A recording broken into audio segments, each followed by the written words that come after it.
Thank you very much, Werner, for the keynote and clarify some of the misconception about standards and framework.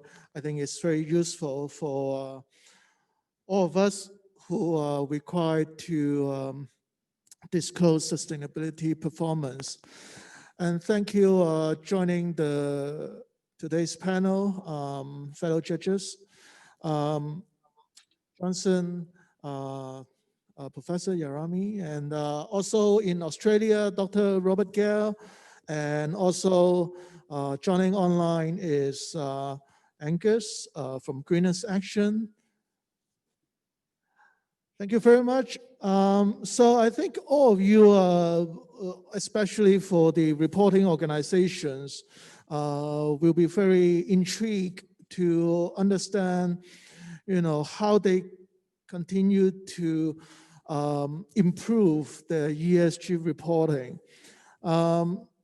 So I'll pass the time to the judges to briefly tell us what are the key observations this year.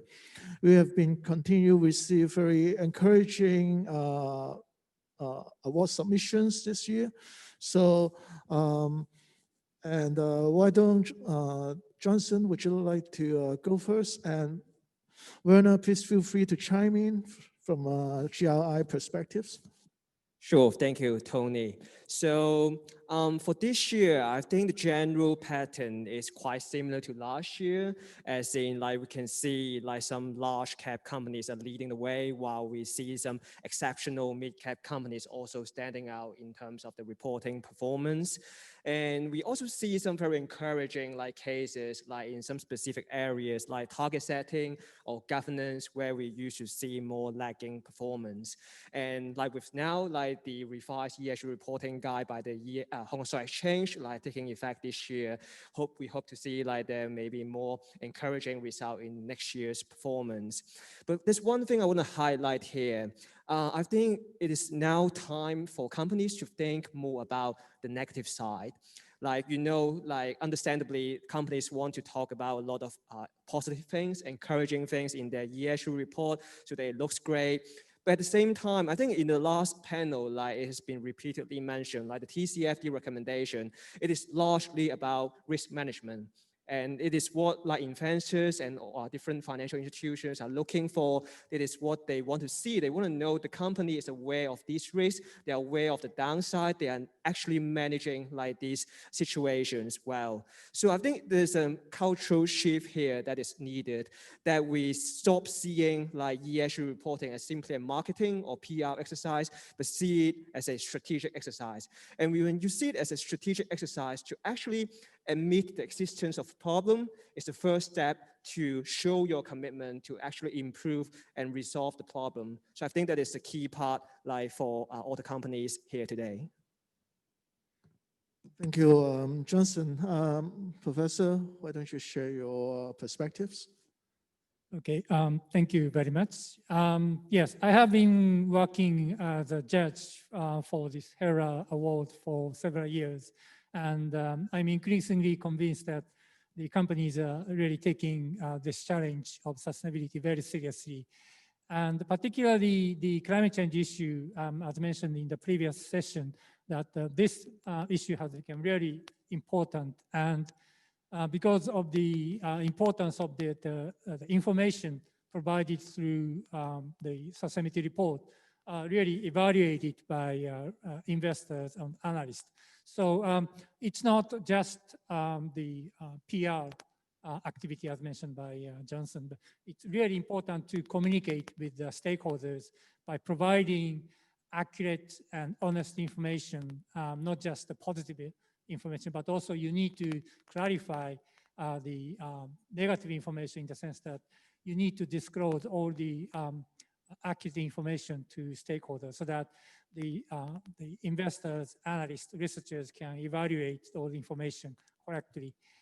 And one thing which I noticed this year is that because of the importance of the climate change issue, many companies are really reporting the impacts and implications of their activities into about climate change. But as also mentioned at the end of the previous session, that nature-related financial disclosure between natural capital issue and biodiversity issues, these are really getting important. So I think in the coming years that companies need to think about how they can evaluate their activities and then how they can provide information about these dimensions. Probably that to be very important in the coming years. And also, I think many companies mention the Sustainability Development Goals, SDGs, but increasingly you need to clarify how actually your activities are linked to different targets and goals in SDGs. So not just mentioning SDGs in the report, but it's really important that the kind of processes and mechanisms linking your company activities to separate and different the goals and targets in SDGs will be also quite important. Indeed, thank you, Professor. In fact, GRI has been incorporating SDG reporting in a recent revised GRI standard or GRI certified training, right? So I think going forward, more and more company will be able to understand how to incorporate SDG into their sustainability reporting. Sorry, actually, so since the SDGs has developed by the UN Global Compact in 2015, I think, GRI has been working directly with UN Global Compact. So we developed so-called the cross-reference between GRI standards and SDGs, and there are 3 reports and guidance of it, and it's all free download. So GRI is working with different organizations, and so these 3 guidance of the how you cross-reference between GRI standard and the SDGs, it's a very good start for companies. So, it's all free on the GRI's website or UNGC's website. Thank you, Werner. Over to you, Dr. Robert Gale.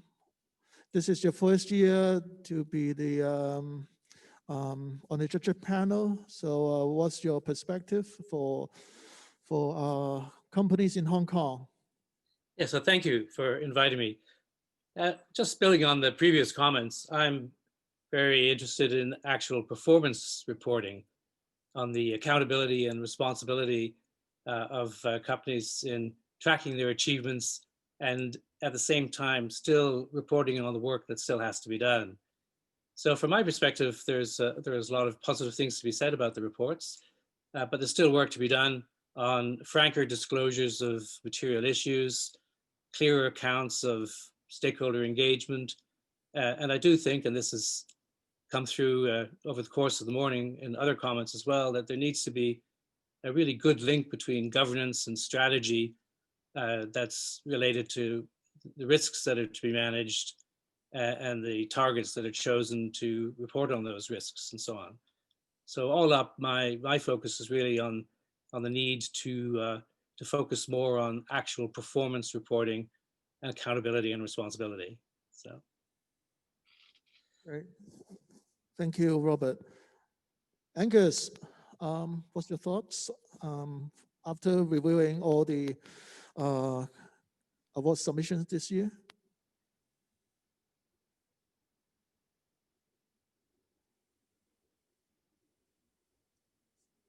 Hello, good morning, everyone. Hope everyone is doing well here. This is a very special year of 2020, and business sector are facing a big challenge and need to react to this. And Green Accession, as a supporting organization for 3 continuous years, we are happy to see there's so much more listed and non-listed company concerning about ESG this year. And many companies are new joined, and some of them are keeping their good works. Looking forward, there was a consultation conclusion from the Hong Kong Exchange published in July this year. Therefore, the quality of the ESG will be boosted up in the near future. The guideline, for example, amending the environmental KPIs is required to disclose the relevant targets. It is expected that the KPIs regarding emissions, energy use, and also water efficiency, waste reduction are required disclosure of relevant targets. I'm grateful to see actually many reports already meet the high standards, as they mentioned about electricity use, water consumption, waste, and even some of them have hazardous waste, as much as details like waste battery, packaging, and some of them could even provide past few years data for comparisons, which is very good. So I think they have a very high standard of ESG report so far. I think there's still rooms for improvement. I think in the future, setting long-term objectives and targets like 10 to 20 years ahead. And also I would like to see they can demonstrate more about their continuous improvement and also show their efforts on supply side management is little. Thank you. Thank you very much, Angus. Indeed, I echo very much the key points mentioned by the judges. ESG reporting is not a PR exercise. It is in fact a strategic exercise, and many of my clients take it very seriously and use it as an opportunity for internal management overhaul. So also from the previous panel, they also mentioned about climate change, and then we have this pandemic, affecting us for entire year. Werner, how do you think these two trends will make an impact in the future corporate reporting or ESG reporting? You mean the pandemic? Yeah, and the climate change risk. So it certainly make us, understand like actually responsibility is more important than ever. So I was having a discussion with a company, and everybody sort of understand current structure of a company's sustainability team. They might not, some companies might not have the sustainability team. They could be their in-house regulators doing the job, right? They could be their other team. And this company actually has a sustainability officer, but he was never invited to board meeting. But this year, because back in August, he was invited to a senior management meeting because they realized company contingency plan was actually a sustainability issue, right? So one of the key changes would be it could actually take this opportunity and enter the core management strategy setting process. That's, I think, one of them. And then GRI has did a little bit research on how the pandemic affect the existing stakeholder engagement method and the materiality topic. So there are some findings. For instance, we are more focused on transparency, and we will have more frequent communication with the stakeholders. And then the methods also kind of different from before. We might need to adapt to technology, so have a virtual communication. So that's some of the different findings. Thank you, Werner. So, Johnson, what do you think about the COVID-19 or the climate changing risk? How do they, will shape the future of ESG reporting? I mean, like a lot of people talk about COVID as a dress rehearsal of climate change, right? So I mean, like the COVID pandemic actually raised more awareness of the potential physical impact of climate change. So companies may be more willing to actually get prepared for this. And at the same time, like on the other hand, about the transition risk, we also see like mainland China just committed to achieve net carbon zero by 2060, and Hong Kong just recently also committed to 2050 climate neutrality goal. And this is a big deal because like it's gonna affect different industries, like there could be direct and also indirect economic impact. So there's no surprise that climate change would top the regulator and the global agenda, like in terms of sustainability issues. So it is really important for us to actually like deal with these issues. And in fact, we've just seen like the Hong Kong Stock Exchange has included a new aspect of climate change in the ESG reporting guide, which is like at this moment quite general. It basically leaves a lot of flexibility to companies about how to report and how to measure it. But like the question is whether we will stop here, whether we would just have this kind of general requirement. And I actually want to echo what Agnes mentioned in the like previous panel. Like my answer would be no. I'm sure that I'm quite confident that we will actually move forward like in this area.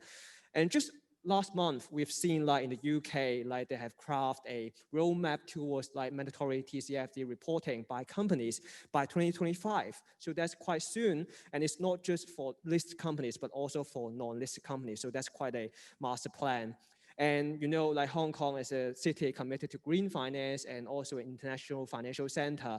I don't think like we are actually gonna like fall behind like for a long period of time. And actually, if you look at the SFC's like strategic framework for green finance, they have actually made it clear the end goal is to achieve a TCFD aligned like ESG reporting system. So it is the way to go. And like this year, we've also seen like a lot of different regulators doing things in the climate risk management aspect. Like the HKMA released a white paper on green and sustainable banking with a huge focus on climate risk and opportunities.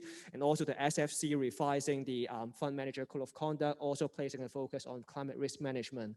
So when the investors and the banks are doing that, it is definitely not too early for companies to prepare for more like climate disclosure and more climate risk assessment like in their management of the business. So I think that is really about time for companies to start doing that thing. Thank you. Yeah, indeed. I've seen a request from banking industry looking for more training on TCFD as well. So yeah, this is really coming, and the thing is, it seems in the market we don't have enough expertise in aligning with the TCFD recommendations. So this may be something that we need to tackle together with the regulators as well as investors. Professor, what do you think? Your perspective on the future ESG reporting? Yes, I think this is a really important issue. On the one hand, we have a lot of uncertainties with regard to climate change and also pandemic and also financial issue and also geopolitical issues. So I think it's really difficult for companies to think about what will be actually the future in the end. But at the same time, we have kind of long-term targets specified by SDGs and the Paris Agreement. And also now we have the targets for biodiversity and natural capital issues. So in a way, we have to think about both dimensions in the sense that a lot of volatility, uncertainties, fluctuations, but at the same time, we have a long-term targets already set. So I guess that as also mentioned by the first speaker with regard to the strategic decision-making by utilizing data collected for sustainability reporting, so that how we can utilize increasing amount of various kind of data available for strategic decision-making, so that we can somehow utilize, perhaps we can think about kind of idea of a scenario making in the sense that because of this uncertainty, we don't know which direction we can, in the end, going into. So we can think about a wide range of scenarios we can think about.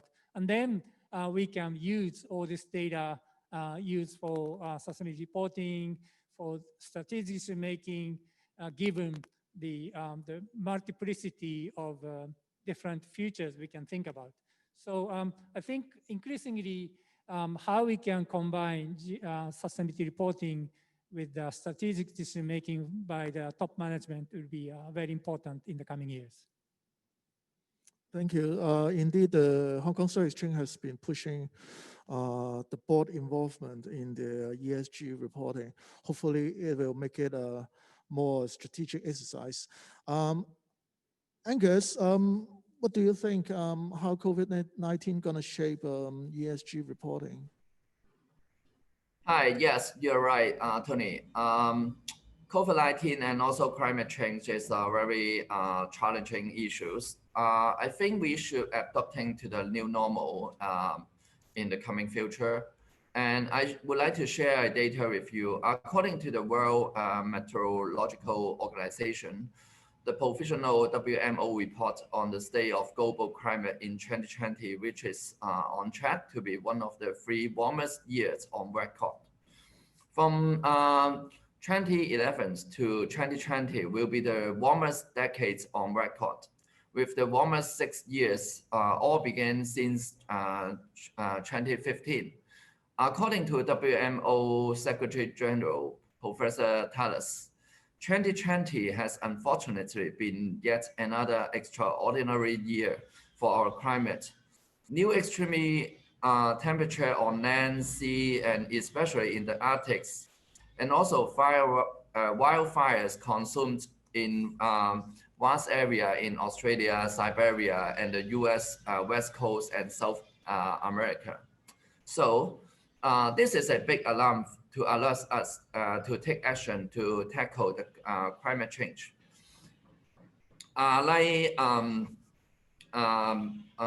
Johnson just mentioned, and I would like to re-emphasize, recently China has set an aggressive announcement to achieve carbon neutral by 2060, which is demonstrate a confidence to the world on climate change issues. And for the COVID-19 is another big challenge for the world. And like Greener Session, we have surveys recently. We found Hong Kong people consumed 2 billion disposable face masks under the pandemic, starting from earlier this year. In addition to the face mask, there's also PPE and sanitizer, plastic bottles, etc. Create a lot of amounts of disposable plastics. We need to prepare to deal with the pandemic for longer term. Therefore, I think it is a must for us to, we need to reflect our habits that fight for the virus with no plastics. And during the pandemic, we create a new online meeting trend like right now. And that obviously is a good means to deal with the virus. And also, it is also a good normal for us to saving traveling time, cost, and more important, the carbon emission from the flight, which can be one of the aspects to be reported in the future. And even after the pandemic, I think this good new normal is a good adaptation, and we should keep this practice for going on. Thanks. Thank you, Angus. Robert, you know, we have also seen IIRC is going to merge with the SASB. So is that going to shape the future of ESG reporting a little bit? What's your thought on that? Yeah, it's an interesting question because, of course, there's so much happening with more than one framework getting together to try and integrate across across a number to come up with a more comprehensive approach. I suppose looking ahead, we'd have to say that the sustainability context changed in 2020, as we'd all appreciate, with the COVID-19 pandemic being a driver of a larger focus on occupational health and safety issues and employee well-being rising as a top priority, which of course is not recorded in the current round of reports that are for the previous year. And so for companies that are focused on integrated reporting, they will probably continue to have to focus on their capital framework of human capital, social and relationship capital, as stores of value within the organization to, that are at the basis of the organization's overall value creation. The question then is for next year and ongoing years is, from my way of thinking, is will materiality and stakeholder engagement then focus more on the social aspects of the ESG formula? Will we focus more on social welfare, human rights, social risks? Does the S become a significant social component relative to the E compared to previous years? I don't think we've lost the E. I think it's an added component, but it adds another interesting dimension to the ESG formulation.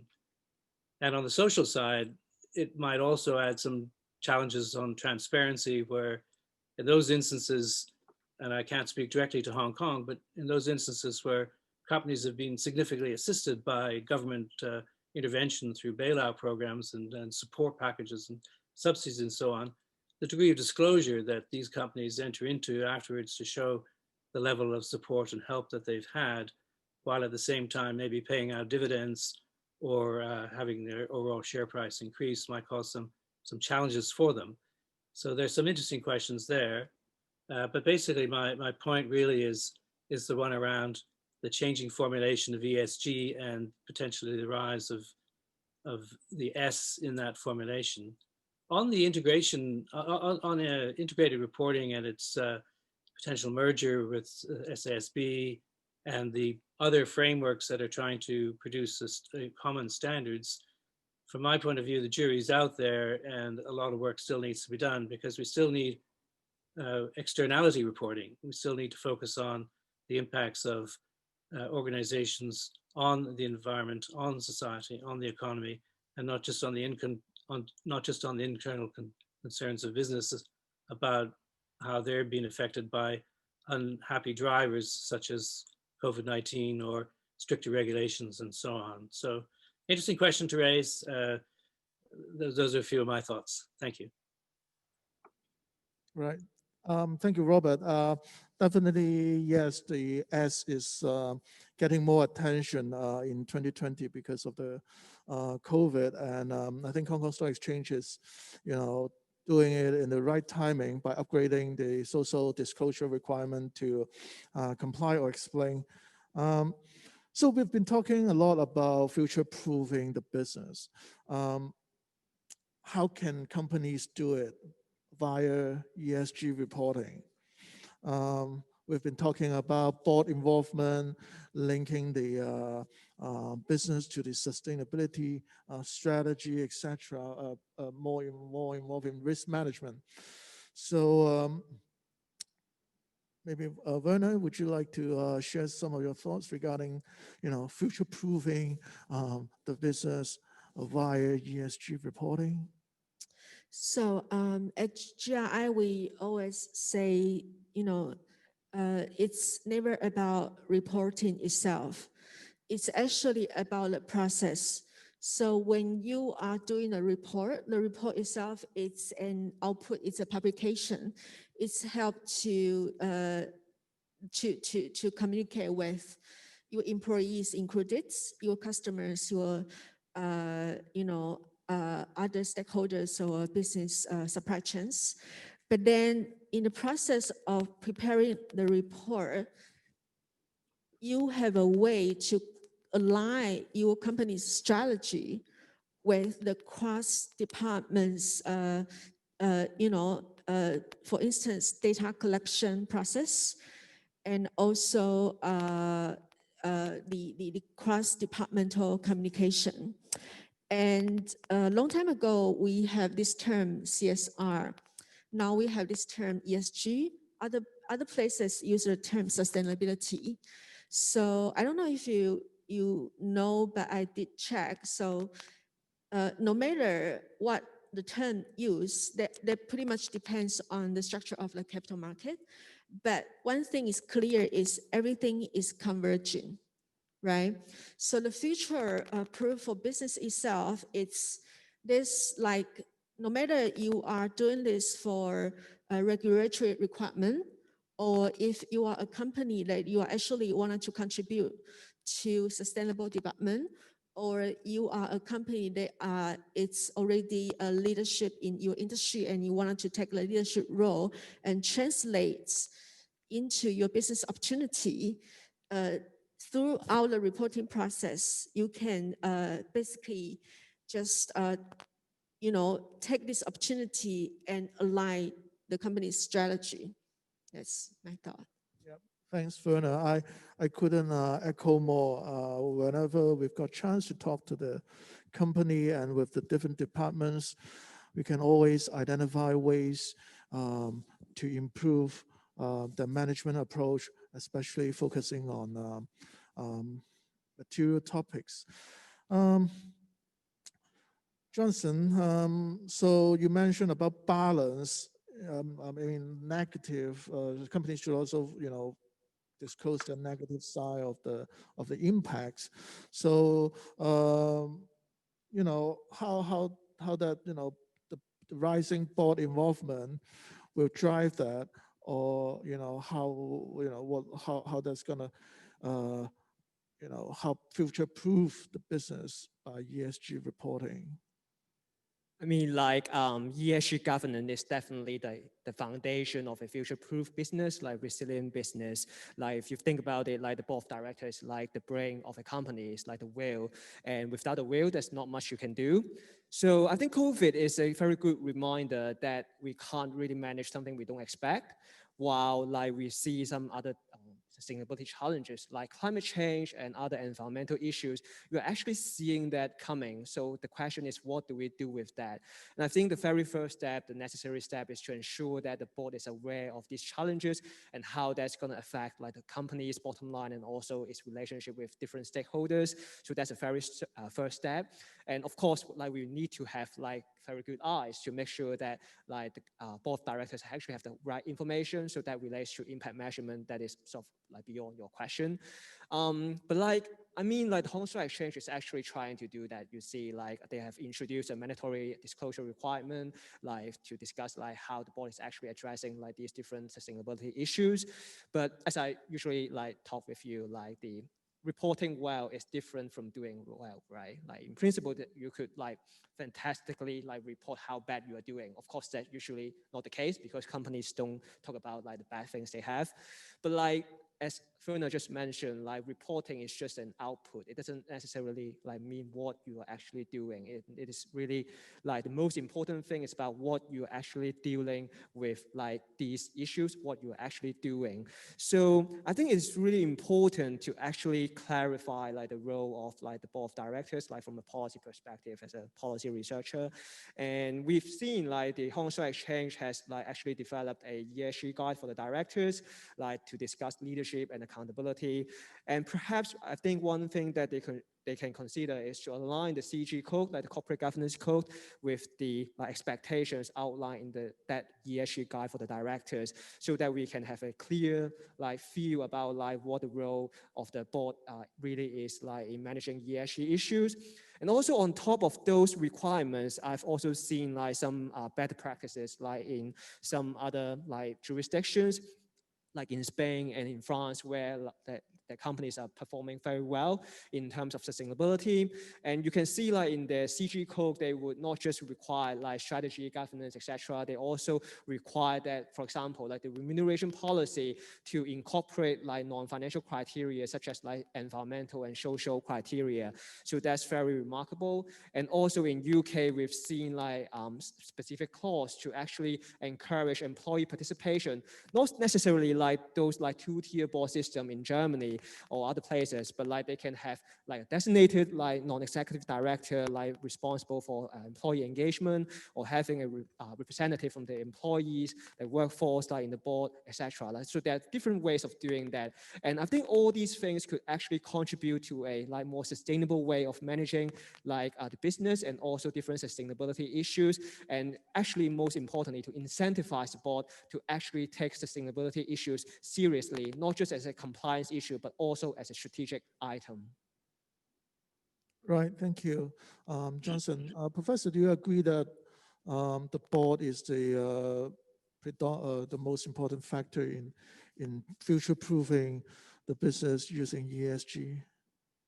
Yes, given the significant extent of uncertainties involving many aspects of the global affairs, the future-proof business would be, I think, a very big challenge. Probably I could mention that I think I'm the only one from academia here today. Probably I should mention the importance of science in the sense that with regard to climate change, the IPCC is a body which assembles hundreds of experts with regard to the mechanisms of climate change and the impacts of climate change, and also how to deal with the mitigation of greenhouse gas emissions. I think they're going to publish new reports quite soon. So I think it's important to pay attention to the latest knowledge with regard to all the findings about scientific mechanisms about the climate change impacts and also mitigation, so that we can see what are the future directions in the coming years, so that in a way we can somehow proactively think about what to be the effective strategies that can be made by companies. That's also the same for the biodiversity issues, IPBES, which also somehow corresponding to IPCC in the case of climate change. IPBES also working on scientific assessment of the impact of biodiversity loss in various parts of the world. So it's also quite important to pay attention to what are the situations with regard to biodiversity loss, for example. According to estimate that the damage on biodiversity has already, in a way, passed the planetary boundaries in the sense that we can't recover what has been already lost. So that is probably very serious the challenge what we are currently facing in the world. So we really need to pay attention to what is the latest, the state of knowledge in these areas. And also another thing which I could mention is the stakeholder engagement, in the sense that we really need to see what are the demands and requests and what are the views and the attitudes of stakeholders in different parts of the world, so that by engaging in the dialogue and communication with stakeholders, so that we can somehow detect what are the issues coming in the coming years. So that we can see all the different kinds of stakeholders involved in the supply chains. Obviously, as mentioned by Robert, that the social issues are getting quite important in recent years. So we have to think about all this labor issue, human rights issue, and all these challenges we have to think about. So we can't really say that, oh, it's not our activities, it's something done by suppliers or other stakeholders. We have to really think about all the supply chains involving all the suppliers and other stakeholders. So we really need to talk with all the stakeholders so that we can see what are their views and their demands and their needs, so that we can address in the business activity. Yeah, I couldn't agree more. Stakeholder engagement is probably one of the most overlooked exercise when companies doing ESG report. Angus, from an environmental NGO perspective, you know, what do you see about stakeholder engagement? When you do the exercise, have you met with any board members? Are they active in reaching out to Greenest Action? You know, do you think this is one of the ways to future-proof business?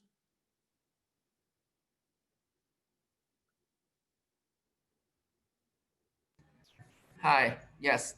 In general, I think so many ESG report, they haven't set a very good and long-term objective. And like what I said before, they didn't have any targets for 10 or 20 years. And I think long-term objective can show their involvement and also commitment from the board of directors, and which can be a clearer picture to all the stakeholders to move forward to the goals, and we will from time to time. And I would like to see in future more ESG report in future can set up long-term objective and targets. And also for the involvement of the board and also the community communication with the society, I think the company should increase their transparency. Just like companies can demonstrate the improvement or what kind of decision-making process they took. For example, the waste volume was reduced. How is it? And the report could also show how the company achieved these goals and to demonstrate to the public what are the feasible means and what are the other alternative methods they can be done. And lastly, I think for the general ESG report, I think sharing of information is very important in the future. And to share more informations and what kind of methods they have done, by what means they have achieved some goals, can be set up some good examples for other companies. Thanks. Thank you, Angus. Robert, what's your perspective in Australia in terms of board involvement? Yes, well, look, of course, the future proofing of business depends a lot on whether you have voluntary or regulatory drivers to guide some sort of discipline around this. I'm encouraged by what's happening in the United States at the moment, with the US President-elect Joe Biden planning on some executive actions on combating the climate crisis when he takes office on January 20. You may recall he's appointed John Kerry as a special climate envoy.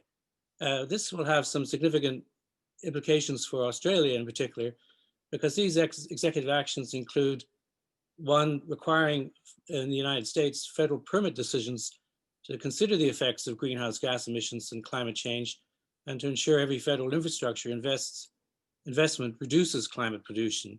So that'll be one interesting initiative if it gets played out. A second and perhaps more potentially useful one for us concerned with boards of directors and so on is an executive order to require public companies to disclose climate risks and greenhouse gas emissions in their operations and supply chains. And the third one, a third executive action proposed, is to protect biodiversity, to slow extinction rates and conserve 30% of America's lands and waters by 2030. So in Australia is often guided by what's happening elsewhere. And I can also bring into this formulation, of course, the European Union's non-financial directive. But a combination of this American initiative under the new special envoy of John Kerry and these executive actions, plus work with the EU non-financial directive, means that 2021 could actually be a very substantial year for globally ratcheting up expectations on boards. So watch out for the 20th of January. I'm cautiously optimistic that in the new year we might see some very positive moves. Right. Thank you, Robert. Werner, what do you think about, future-proofing the business, especially, Hong Kong Stock Exchange is requiring companies to set targets. What's your advice to those companies? How do they gonna set, we need long-term targets. For a small company? Yeah, for listed companies, yeah. For listed company, I think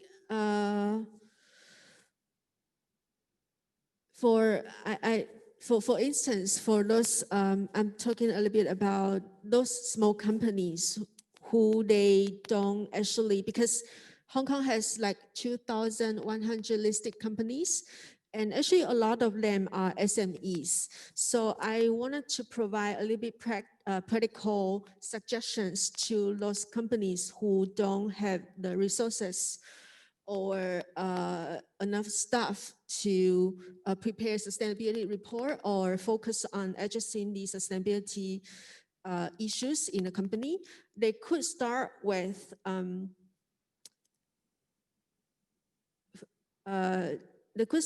formulate a committee. So for instance, a sustainability committee assign one person from each department as a committee, but not dedicate to the work. So by doing so, and it would be best to appoint one board member or the senior management as the committee chair. So by doing so, you are actually be able to have regular meetings or in the process of identify your materialities, material topics in your business relationships. And then the committee itself could align all the company's departments and your strategy into the sustainability topic. So this might be a practical way for SMEs company to do so. Yeah. Thank you, Werner. Yeah, indeed, for the past 12 months, many companies are seeking ways to create some sort of governance structure so that, they can link up with the board as well as, setting short-term and long-term targets. We're running out of time, so this will be the last question. So with just 10 years left to achieve the SDGs, so what company is going to play their role in creating positive impacts for their own and also for the society? Johnson, what's your perspective on this? I think one very important trend here is a shift from risk management to impact management. So I just talked a lot about risk management, which is like what people are talking about right now. They really take it seriously. But also, we've also seen that the trend towards impact management. So basically, like for risk management, it's more about considering how environmental issues or social issues like climate change is affecting the company's bottom line. So that's more what we call like financial materiality.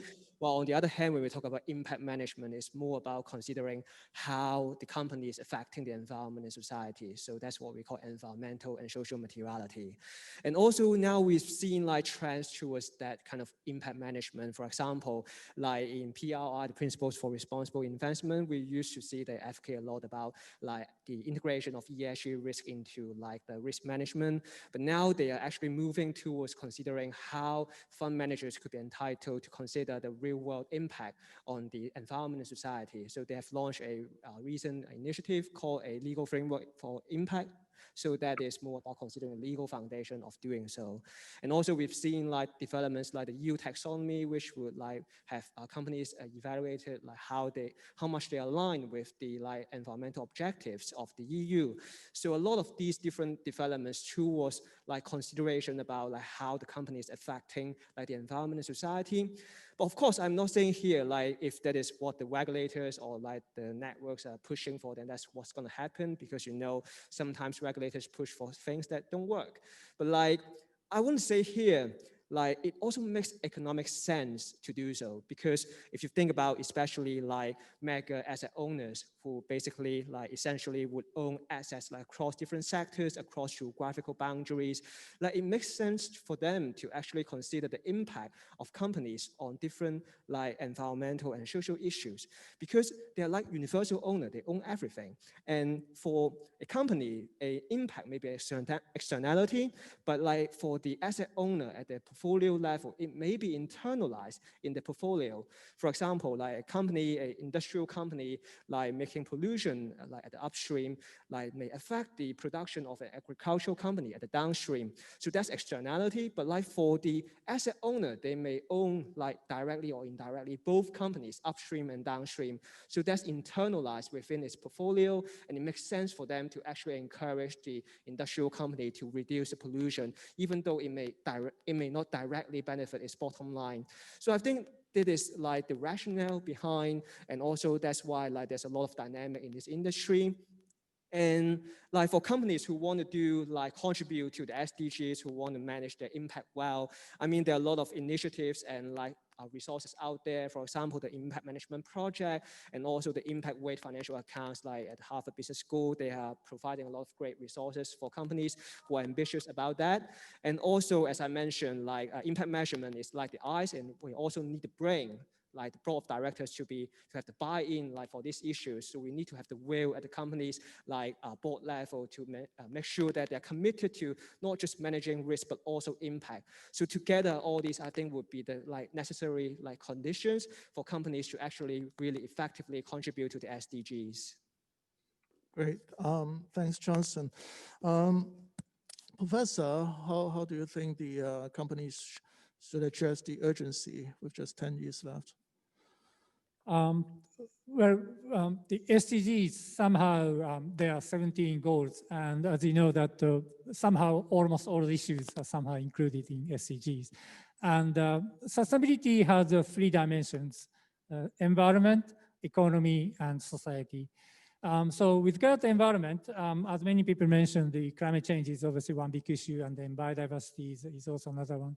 And I'd probably mention that in addition to mitigation, we also need to pay attention to the adaptation, the resilience to all the extraordinary the weather conditions and also events like flooding and also typhoons, hurricanes, and we see all these events already going.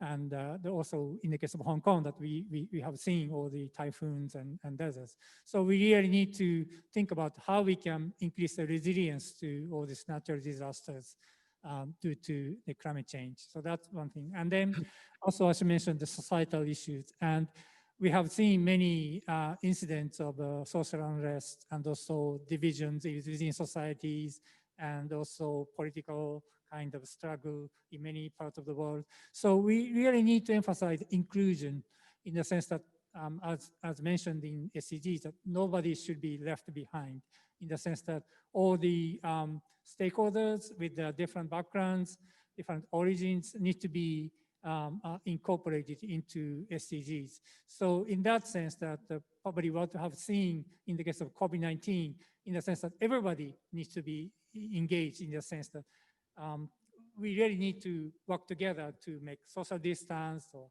quarantine and that everybody really needs to get engaged. So I think increasingly in the coming years, probably because of this uncertainty surrounding all the global issues, we really need to emphasize that everybody should be on board and engaged to move towards sustainability.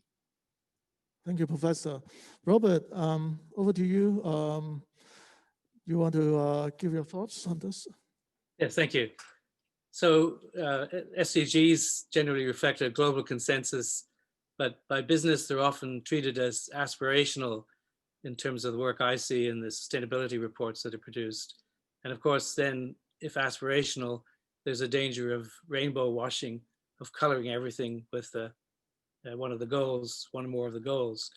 So the initial pursuit of the SDGs tends to be through a mapping exercise about how the SDGs relate back to organizational ambitions and so on.